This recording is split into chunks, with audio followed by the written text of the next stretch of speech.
விருச்சகம், விருச்சக ராசி, விருச்சக லக்னம். காலச்சக்கரத்துக்கு பொதுவாவே அது 8வது ராசி, 8வது லக்னம். இதுல ஒருத்தங்க பிறந்தாங்க அப்படின்னா அவங்க வாழ்க்கையில ரொம்ப கஷ்டப்படுவாங்க. அதாவது 12 ராசியிலயும் பிறந்தா ஏதாவது ஒரு கர்மா தான் நம்ம பிறக்கிறோம் அப்படின்றத நம்ம சொல்றோம். ஆனாலும் பாத்தீங்க அப்படின்னா ஒரு சிலருக்கு ஈஸியா கிடைக்கக்கூடிய விஷயங்கள் கூட கஷ்டப்பட்டாதான் கிடைக்கும். அது யார் அப்படின்னு பாத்தீங்கன்னா இந்த விருச்சிக ராசி, விருச்சிக லக்னம். முறையா உரிமையா ஒரு அம்மா அப்பா பாசமாகட்டும், கணவன் மனைவி உறவாகட்டும், ஒரு குழந்தைங்களோட ஒரு பாண்டாகட்டும், இந்த மாதிரி எந்த ஒரு விஷயமா வேலை செய்யக்கூடிய இடமாகட்டும், ஒரு படிப்பாகட்டும், ஒரு தொழிலாகட்டும், இந்த மாதிரி எந்த ஒரு விஷயமா இருந்தாலும் சரி, அவங்க வாழ்க்கையில போராடித்தான் அது கிடைக்கும். ஈஸியா கிடைக்காது. ஒரு பாசத்தை கூட இவங்க சண்டை போட்டு இவங்க கெஞ்சி கேட்டு அதுக்கப்புறம் தான் அந்த பாசம் கிடைக்கும். அந்த மாதிரி இந்த விருச்சிக ராசி, விருச்சிக லக்னத்துல பிறந்தவங்க. ஏன்னா அது காலச்சக்கரத்துக்கு 8வது வீடு. அந்த இடத்துலதான் ஆயுள்னு சொல்லக்கூடிய இடத்தை நம்ம வச்சிருக்காங்க. அப்ப ஒரு ஒரு ஒரு உயிர் அந்த இடத்துல அந்த மரணம் சம்பவிக்கிறது அப்படின்னா நமக்கு 8ஆம் பாவம்.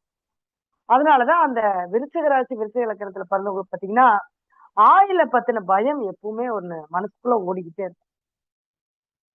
ஏன்னா அவங்களுக்கு பாத்தீங்க அப்படின்னா 8வது இடம் அப்படிங்கறதுனால மனசுக்குள்ள வலி இருந்துகிட்டே இருக்கும். அவ்வளவு சீக்கிரம் எதையுமே மறக்க மாட்டாங்க.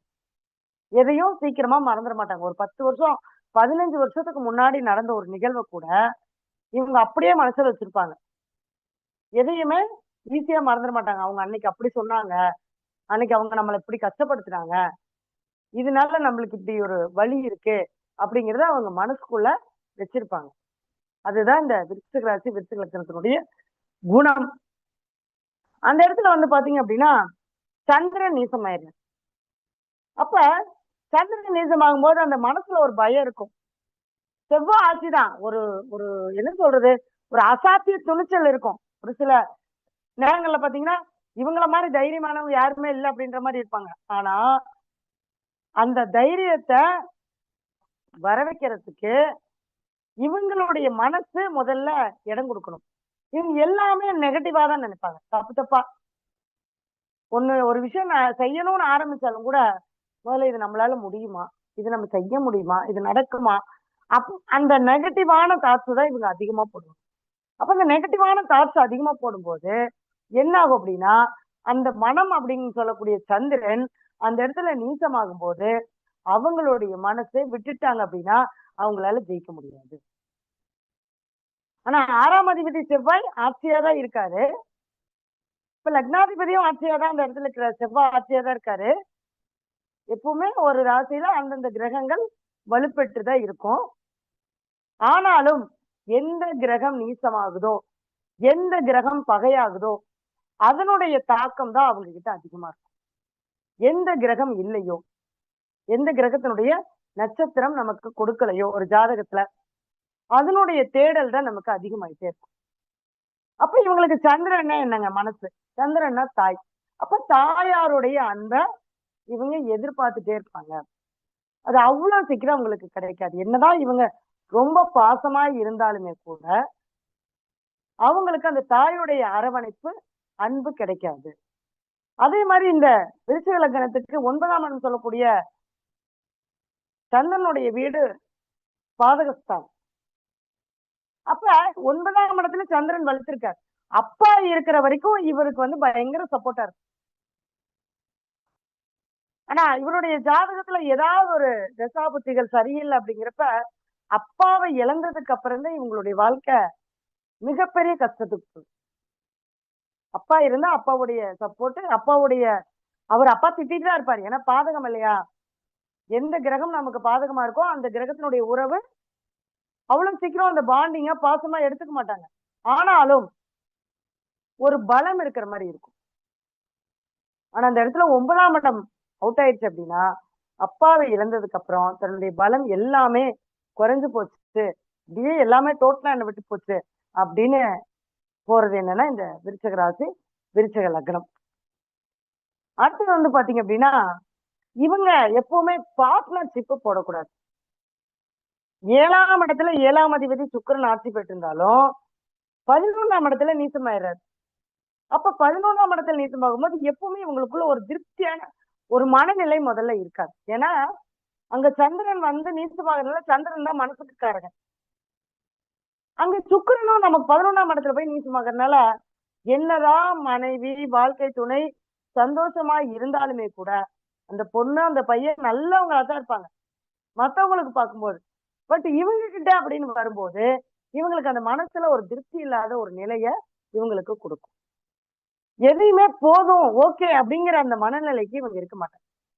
ஒரு திருப்தி இல்லாத ஒரு மனநிலை எப்பவுமே இவங்களுக்கு இருந்துகிட்டே இருக்கும். சரிங்களா? அடுத்தது வந்து பாத்தீங்க அப்படின்னா, இவங்களுடைய பேச்சு நேர்மையா இருக்கும். ரொம்ப கரெக்ட்டா பேசுவாங்க. பொய் அவ்வளவு சீக்கிரம் பேச மாட்டாங்க. பொய்யே பேச மாட்டாங்க. ஆனாலும் இவங்க உண்மைய சில இடங்கள்ல பேசுறதுனால, இவங்க கெட்டவராயிடுறாங்க. கெட்டவங்களாயிருவாங்க. ஏன் அப்படின்னு கேட்டீங்கன்னா, விருச்சிக லக்னத்துல ராசியில சனி பகவான் பகையாகிறார்.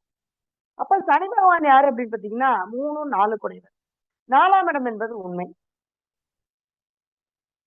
அப்ப அந்த இடத்துல பகையாகும் போது இவங்களுக்கு தாயே பகையா வருது. 4ஆம் இடம் தான் தாய். தாய்க்கு என்னதான் ஏன்னா ஆல்ரெடி அங்க சந்திரன் நீசம். அப்ப 4ஆம் அதிபதி அங்க வரும்போது இவங்களுக்கு தாயினால இவங்களுக்கு எப்பவுமே ஒரு அன்போ, ஒரு பாசமோ, ஒரு சொத்தோ, ஒரு சந்தோஷமோ இது எதுவுமே கிடைக்காது. ஒரு 2 பையன் இருப்பாங்க. ஒரு பையனுக்கு எல்லாமே குடுத்துருவாங்க. ஒரு பையனுக்கு எதுவுமே செய்ய மாட்டாங்க. 2 பொண்ணு இருப்பாங்க. ஒரு பொண்ணுக்கு எல்லாமே செய்வாங்க. ஒரு பொண்ணுக்கு செய்ய மாட்டாங்க. ஏன்னா 2 குழந்தையும் இவங்களுடைய வயித்துல பிறந்ததுதான். ஏன் அப்படின்னா, அந்த லக்னத்துல பிறந்த நாம முற்பிறவில என்ன பண்ணிட்டு வந்தோமோ, அது இப்பிறவில அவங்க நம்மள கஷ்டப்படுத்துறாங்க. அப்ப 4ஆம் அதிபதி பகையாகும்போது, அப்ப தாயுடைய உறவுகள் அவங்க எல்லாமே பாத்தீங்கன்னா, நமக்கு ஒரு அதுவும் அந்த திசாபுத்தி, இந்த 4ஆம் இடத்துல சனி பகவான் இப்ப இருந்தார் இல்லைங்களா? அர்த்தாஷ்டம சனியா. இப்படியெல்லாம் இருக்கும்போது கண்டிப்பா அந்த உறவுகளுக்குள் பகையை கொடுத்தே தீரும். ஏன்னா நம்ம லக்னத்துல எந்த கிரகம் பகையாகுதோ, அந்த கிரகம் எந்த ராசி லக்னத்துக்கு உண்டான சரி எந்த வீட்டுக்கு அதிபதியோ, அந்த வீடு, அந்த உறவு சம்பந்தப்பட்ட அந்த பாவம் சம்பந்தப்பட்ட வழிகளை நமக்கு கொடுப்பான். எப்ப அந்த அந்த அந்த 7:30 சனி, அஷ்டம சனி, கண்ட சனி இந்த மாதிரியான காலகட்டங்கள்ல யாருக்கெல்லாம் இப்படி பாதிக்கும் அப்படிங்கறத நிறைய இருக்கு. இப்ப பொதுவா நம்ம பலன் சொல்றதுக்கும் அவங்கவுங்களுடைய லக்னத்துக்கு பலன் சொல்றதுக்கும் வித்தியாசம் இருக்கு. அப்ப அந்த இடத்துல சனி பகையாயிறார். அப்ப 3ஆம் இடம் இவங்களும் பாத்தீங்க அப்படின்னா மனசுக்குள்ள ஒரு தைரியம் இருக்காது. யாரோ ஒருத்தர் பின்னாடிதான் இவங்க இருந்து தள்ளணும்.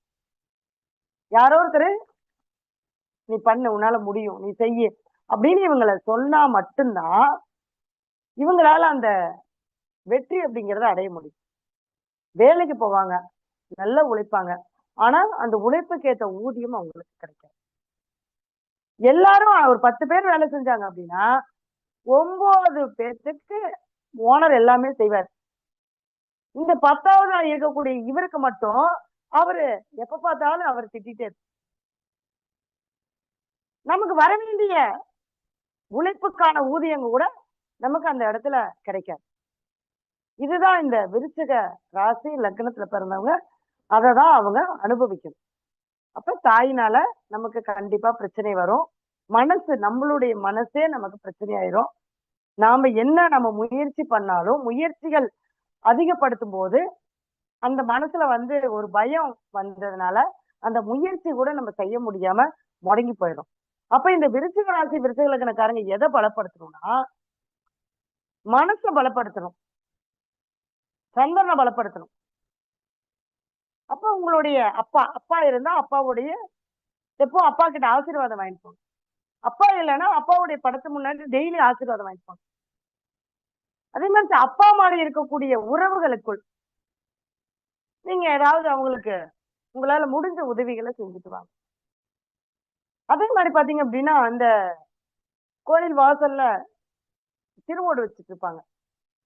ஒரு சிலர் தான் வச்சிருப்பாங்க, ஒரு சிலர் வச்சிருக்க மாட்டாங்க. அவங்களுக்கு நீங்க இந்த காவி ட்ரெஸ் இது மாதிரி ஏதாவது நம்ம துணிமணி எடுத்து கொடுத்து அவங்களுக்கு அதை நம்ம ஒரு வேளை சாப்பாடு வாங்கி கொடுத்து அவங்க கிட்ட ஒரு ஆசீர்வாதம் வாங்கிட்டு வரும்போது இந்த மனம் அப்படிங்கக்கூடிய ஒரு விஷயம் உங்களுக்கு தைரியமாகும். ஏன்னா 9ஆம் இடத்துல போய் செவ்வாய் நீச்சமாயிடுறப்ப பாக்கியஸ்தானம் அவுட்டு. அதனாலதான் இந்த காலச்சக்கரத்துக்கு 8ஆம் இடமான விருச்சிக ராசி விருச்சிக லக்னத்துல பிறந்தவங்களுக்கு பாக்கியஸ்தானம் போச்சு. அப்ப எதையுமே அந்த அனுபவிக்க வேண்டிய வயசுல அவங்களால அனுபவிக்க முடியும்.